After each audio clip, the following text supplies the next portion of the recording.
Hello and welcome to Dawn's Tomorrow. I was thinking about SHTF and kids with special needs. If you have a child with special needs that you are in charge of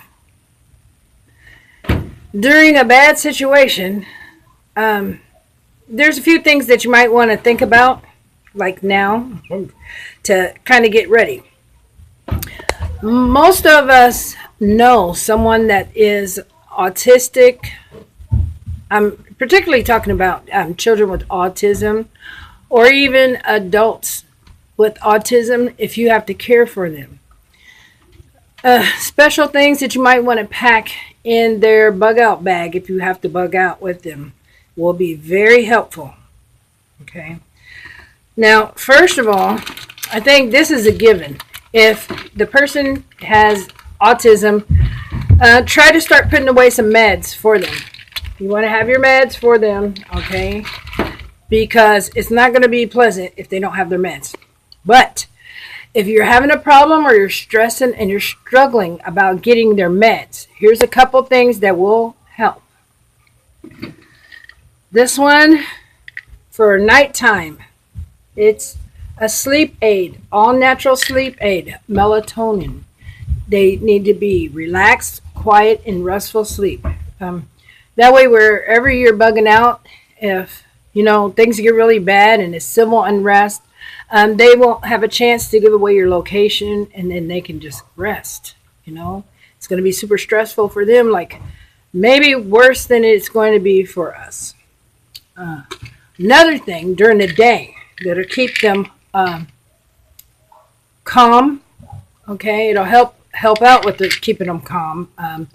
We know that with autism, children get very angry, sometimes have outbursts because they're either confused or they're stressed out. A common thing about kids or people with autism is that they don't adjust well to change, sudden change. They don't adjust well at all. I have a grandchild and I have a nephew. They're both autistic, and one is about 300 pounds and the other one is not quite so big, but they're very, very strong. Okay. Getting them upset anytime soon is not something that you want to look forward to while you are trying to think and trying to get things together to keep you safe, them safe, predominantly them safe, because they're going to be the weaker link. Okay. Not trying to be mean. That's just the given. You are responsible you're the caregiver, and you're responsible for that child or that adult that you are taking with you for your bug out experience. Something else besides, in addition to the medicine, that you might want to consider is a toy.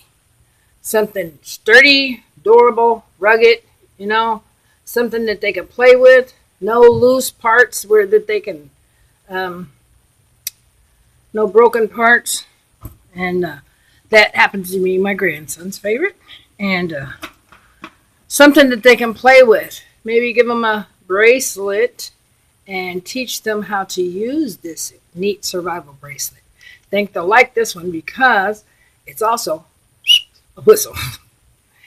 But instruct them that they can only use that when they get lost.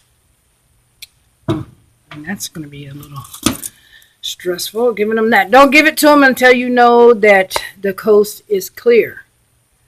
Coast is clear, so you're making your way back to the house, and maybe you're with a group now for whatever reason, and you want to give your family member or friend, a special needs person, this bracelet to make sure that you can hear them or find them.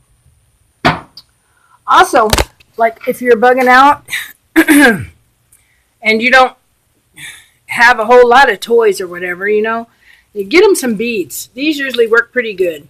I mean, they like to touch them. They like to hear the sound. It'll give them comfort, and it keeps them busy. Something to do, busy stuff. because autistic children are busy children and adults. They're very busy adults.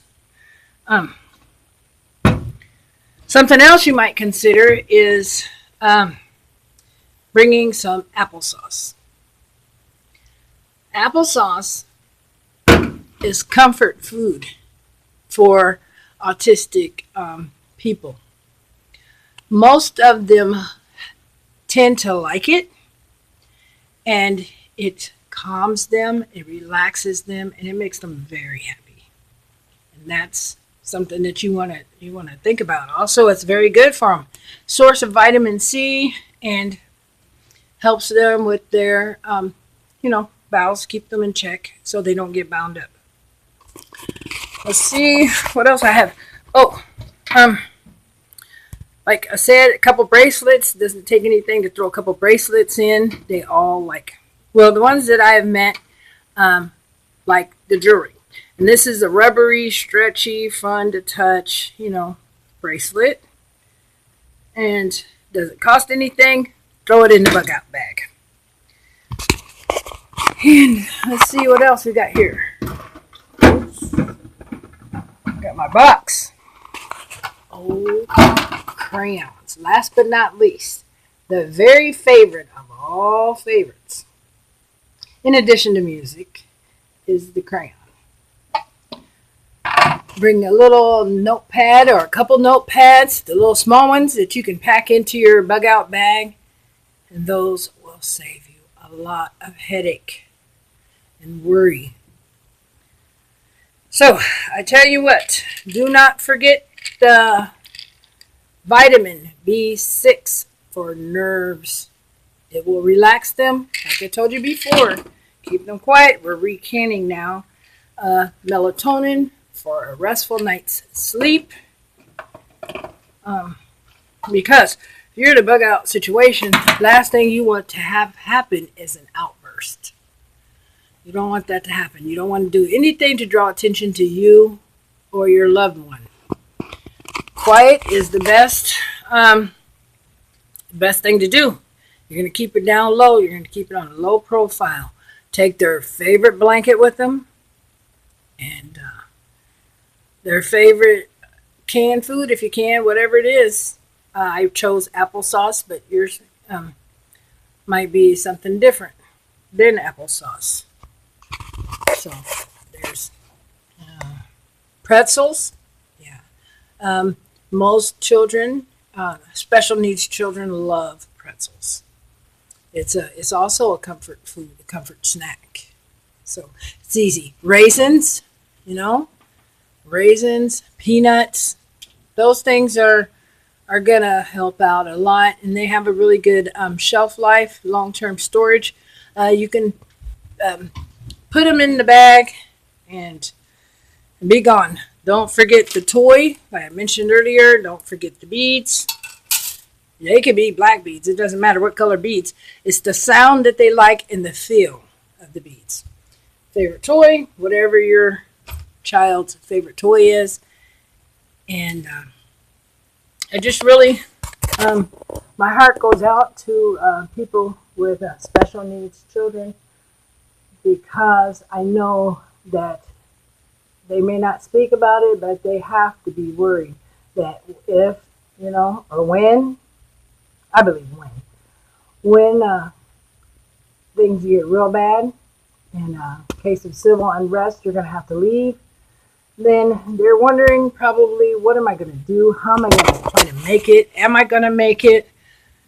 And these are just options for if you have to leave. If you don't have to leave, if you have the resources to stay, bug in, where you can be protected, you maybe have a special, basement, special attic, hiding, whatever it is, because they're going to be kicking down doors. They're going to be coming to get stuff. They're going to be trying to hurt people. You know what I mean?